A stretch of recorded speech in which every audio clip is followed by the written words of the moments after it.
गोरगरिबाला विचारलं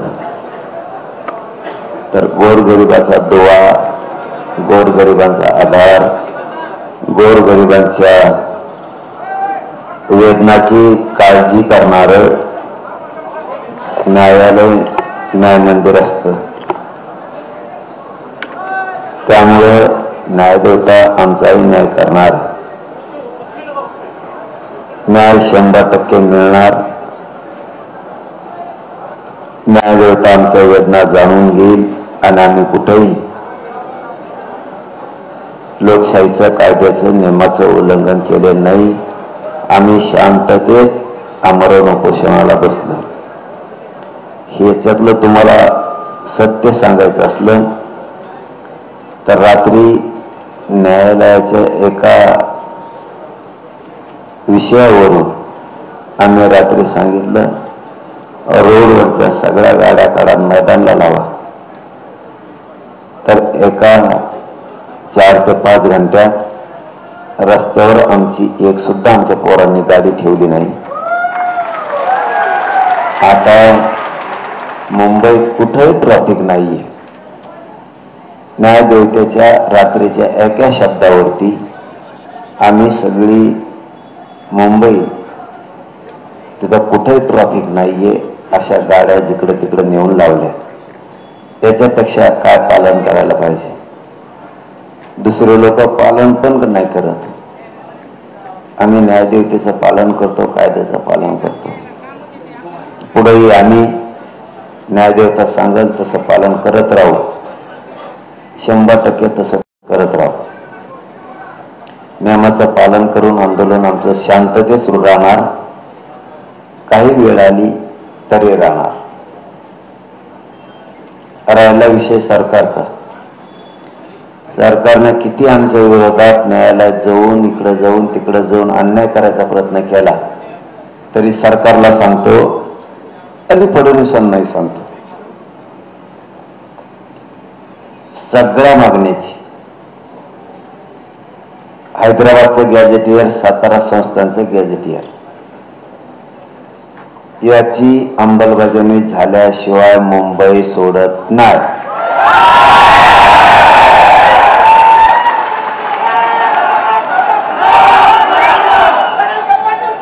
मराठा आणि कुणबी हा एकच, या जारशिवाय मुंबई सोडत नाही.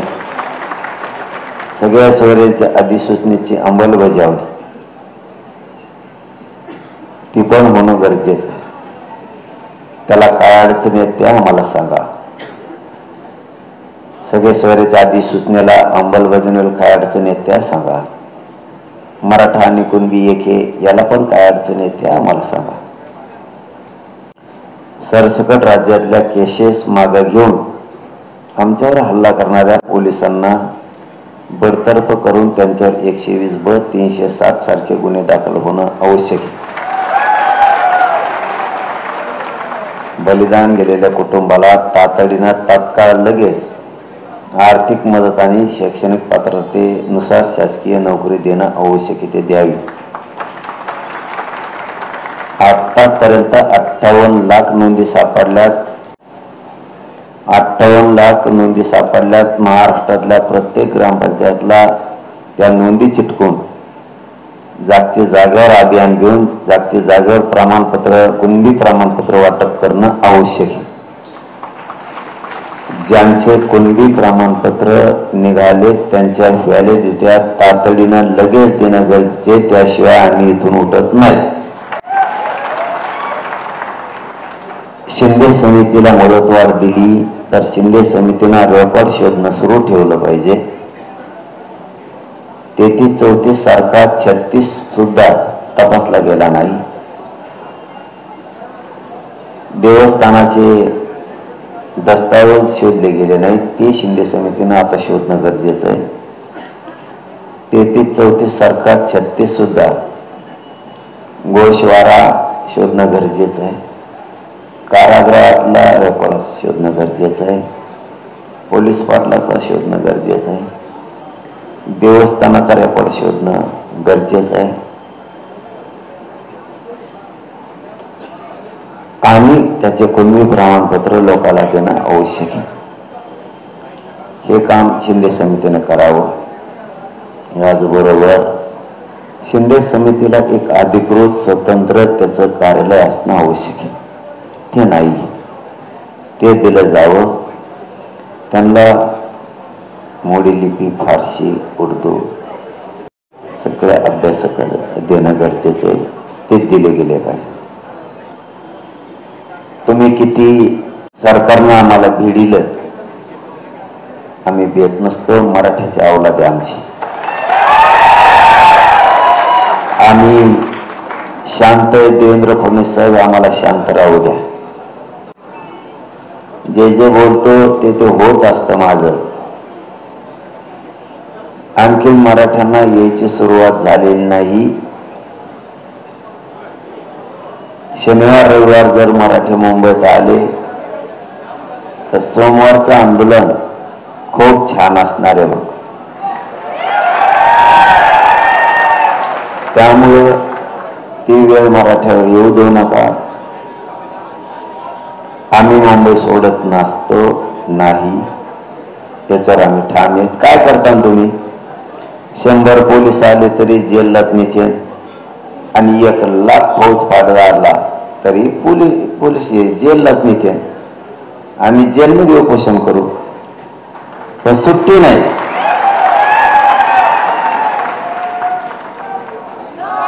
तुम्ही एखाद्या समाजावर अन्याय होईल असं वागू नका.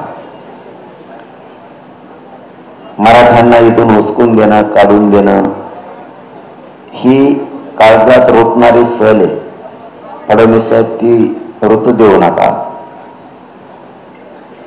तुम्ही काही निमित्त जोडून मराठ्यांना आझाद मैदानावर हुसकून देताल, ती सल, ती झालेला जिवारी वार तुम्हाला मागात पडेल. तुम्ही पोलिसांना सांगून अटक करायला लावता,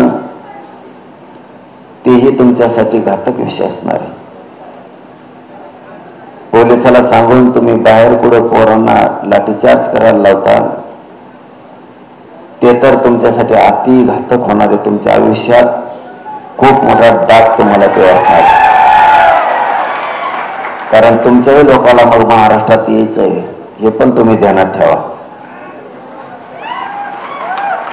आम्ही मुंबईत आलोत म्हणून तुम्ही मारहाण पोलिसाकडून करायला लावली. तुम्हाला पण, तुमच्या लोकांना, नेत्याला पण महाराष्ट्रात यायचंय, हे पण लक्षात असू द्या. त्यामुळं तुम्हाला आणखीन आम्ही शांत आहे. जितका शांततेत तुम्हाला मार्ग काढता येईल तितका तात्काळ मार्ग काढून मराठ्यांचे प्रश्न सोडून गोरगरीब मराठ्यांचा सन्मान करा. त्यांना पोलिसाच्या हातून अपमान करून तुम्ही त्यांचा अपमान करू नका. त्यांचा सन्मान केला तर देवेंद्र फडणवीस साहेब हे गरीब लोक तुम्हाला कधी विसरणार नाहीत.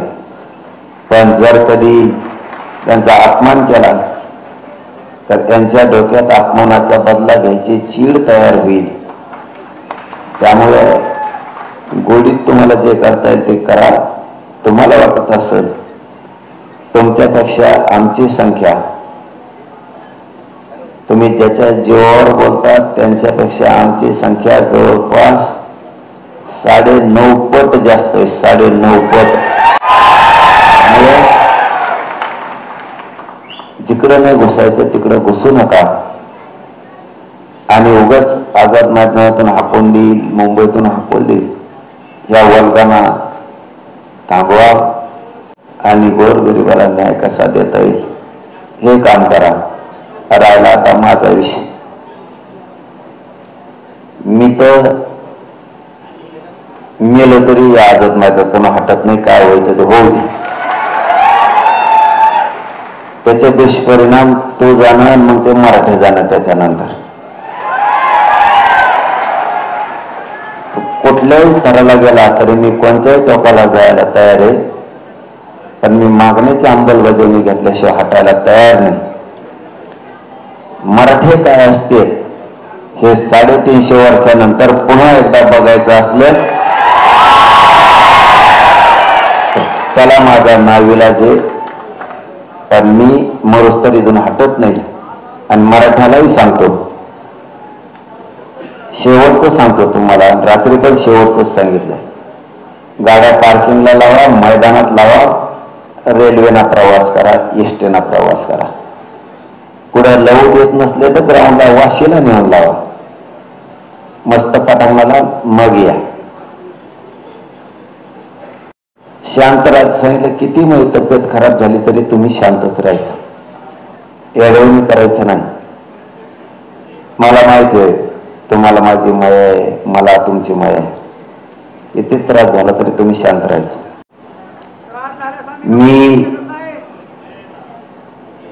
मी मेल्याच्या नंतर तुम्ही तरी पण शांतच राहा, माझं आव्हान.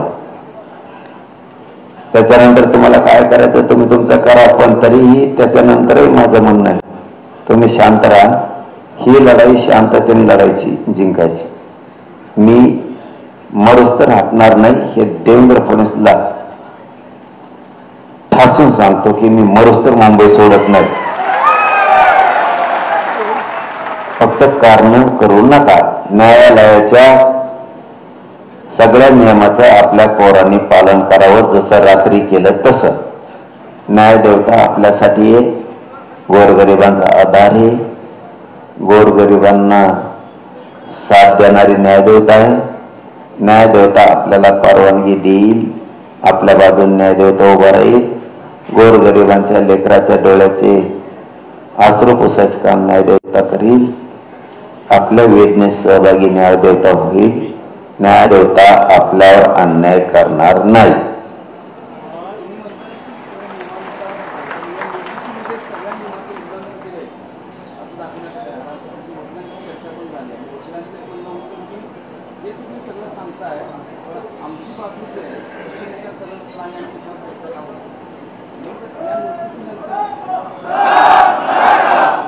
काय उल्लंघन केलं सगळं काय? आता तुम्ही सांगितलं रस्त्यात गाड्या काढल्या, तुम्ही सांगितलं 5,000 लोक ठेवा, इथं 5,000 ठेवले. आता काय याच्यापेक्षा काय असते? अरे बाबा, सरकारला नाशकी सवय लागलेली. देवेंद्र फडणवीस उल्लंघन केलं नाही केलं तरी म्हणायचं त्याने उल्लंघन केलं. इथं 5,000 लोक आहेत, तुम्ही म्हणलं इथं बसू नका, बिचारे इकडे तिकडे रस्त्यावर फक्त थांबतेत. मग कुठं थांबते? 500 किलोमीटरहून लेकर आले, द्या घर तुम्ही त्यांना. सरकारने घर द्यावा, थांबते मैदानाच्या मैदानावर थांबले. तुम्ही ज्या जागेवर सांगितलं त्या जागेवर 4-5 हजार लोक आहेत. कोणतं उल्लंघन केलं? रात्री तुम्ही सांगितलं गाडी रस्त्यात ठेवू नका, नेल्या. CST BMC रिकामी करा, केली. कोणत्या नियमाचं उल्लंघन केलं? असं नाही पाहिजे. अन्यायकारक देवेंद्र फडणवीसने आमच्या सोबत वागू नये. न्यायदेवता आमच्याशी अन्यायकारक वागत नाही, वागणार पण नाही. पण हे देवेंद्र फडणवीस उलट सुलट करतो, माहिती खोटी न्यायदेवतेला देतो, म्हणून हे होतं. मराठ्याला कळतं राज्यात देवेंद्र फडणवीस कुठील डाव खेळायला लागला, कोटरा डाव खेळायला लागला. न्यायदेवतेला खोटी माहिती देवेंद्र फडणवीस देतो आणि आमच्या मराठ्यावर अन्याय करतो. याचे पण दुष्परिणाम देवेंद्र फडणवीसलाच भोगावे लागतील. आम्ही काहीच करीत नाही.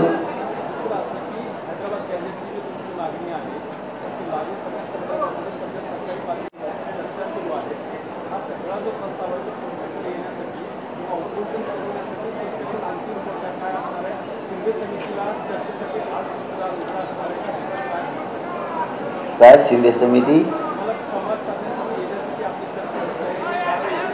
आमची सरकार सोबत पहिल्या दिवसापासूनच तयारी चर्चेची. आम्ही केव्हा नाही म्हणलो, पण हैदराबाद नाही. हैदराबादचं पाहिजेच गॅजेटेड, पण सातारा संस्थान सुद्धा पाहिजे. कारण त्या दिवशी ते असं म्हणले मला, इथं शिंदे समिती, औंध संस्थान आणि बॉम्बे गव्हर्नमेंटचं गॅजेटियरच्या थोड्या कायदेशीर काही त्रुटी आहेत, थोडं आम्हाला ते वाचायचं आणखीन अभ्यासात राहिलं. म्हणलं ठीक आहे, पटलं ते. हैदराबाद गॅजेटियर आणि सातारा संस्थांचं गॅजेटियर मला पाहिजे, त्याचा तुमचा अभ्यास झालाय? ते म्हणले हो. मग काय,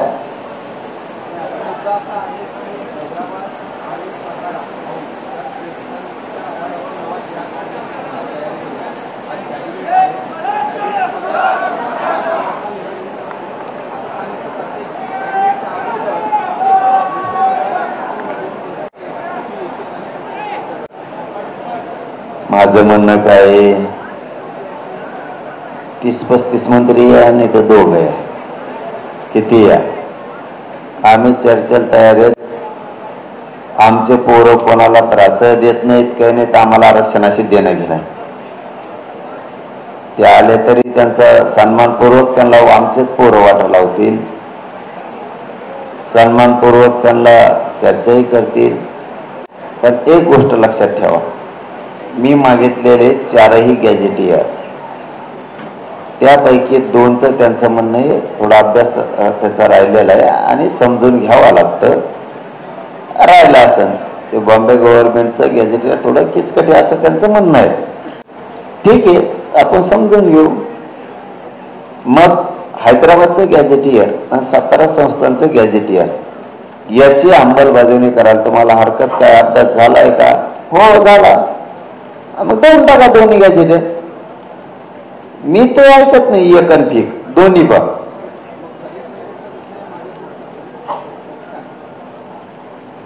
त्या विषयावर त्या दिवशी चर्चा करायला ते माघारी येतो म्हणले, आले नाही. होईल चर्चा. हे बघा, माझ्या समाजाला एक गोष्ट पक्की माहिती, मी कुठलाच मुद्दा मागे राहू देत नाही.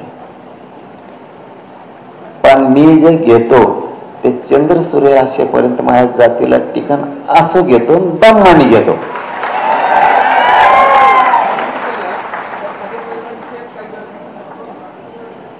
तुम्हाला ते झाल्यावर प्रेस घेऊन सांगेन मी, तोवर मी काही बोलत नाही, खो देत नाही मी कोणाला. कबड्डी खेळायच्या आधीच खो द्यायचा नाही, कबड्डी खेळायला लागल्यावर खो द्यायचं.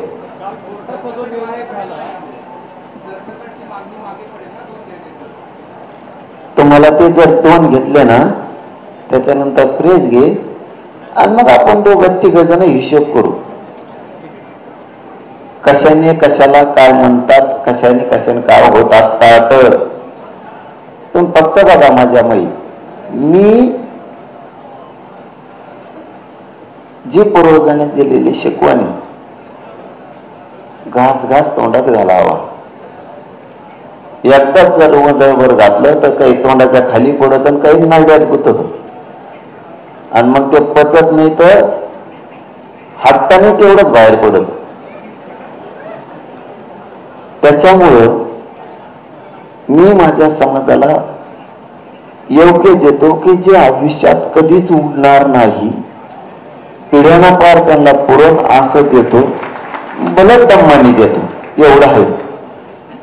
म्हणून मी बरोबर करतो. फक्त पोरावर तुम्ही शांत राहा. मला आणि माझ्या समाजाला डाग लागन, खाली मान घालावं लागन असं वागू नका. माझी तुम्हाला मनापासून विनंती आहे, शांत राहा.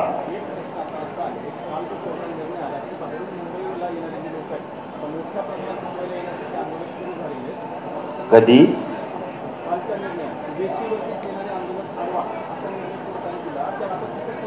तुम्हाला खरं सांगू का, तुम्ही म्हणताय खूप आंदोलक मुंबईकडे यायला लागलेत, आमचे रिपोर्टर म्हणा किंवा तुमच्या माहितीनुसार मुंबईच्या बाहेर महाराष्ट्रातले मराठी मुंबईकडे यायला लागलेत, तर मुंबईचे वेशीवरती लोक आहेत, त्यांना अडवलं जाईल.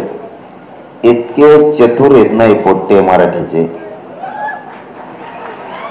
तुम्हाला कोणत्या कोणा मार्गाने ते मुंबईला दिसते शनिवार रविवारच्या नंतर,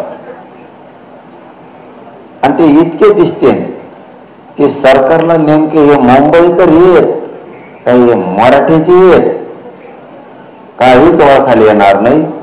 आणि सोमवारच्या नंतरचं महाराष्ट्रातलं आंदोलन देवेंद्र फडणवीसनी स्वतः